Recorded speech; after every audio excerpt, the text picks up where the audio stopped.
देउडामा अघि महेश बाबु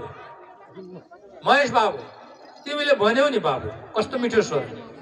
सुदूरपश्चिमको देउडा भन्छौ, यसमा करेक्सन गरौँ हामी। अब आजकै मितिबाट महेश विक्रम शाहज्यू, नेपालको देउडा संस्कृति भनौँ, सुदूरपश्चिमको मात्रै नभनौँ।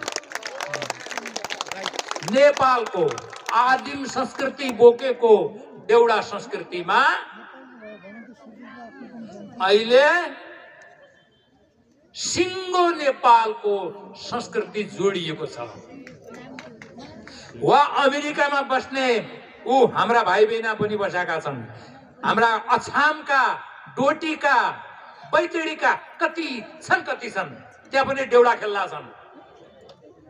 जहाँ जहाँ जाउँ त्यही देउडा खेल्ला छन्। हुँदा हुँदा शेरबहादुर दाइ त खेल्ला छन्। केपी शर्मा ओली पनि खेल्न लाग्यो, प्रचण्ड पनि खेल्न लाग्यो।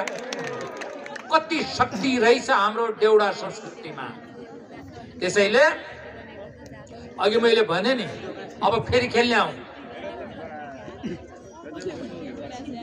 तो आई गई डोटी है म आया बझाङ्गाबाट, तो आई गई डोटी है, तो आई गई डोटी है म आया बझाङ्गाबाट, तो आई गई डोटी है।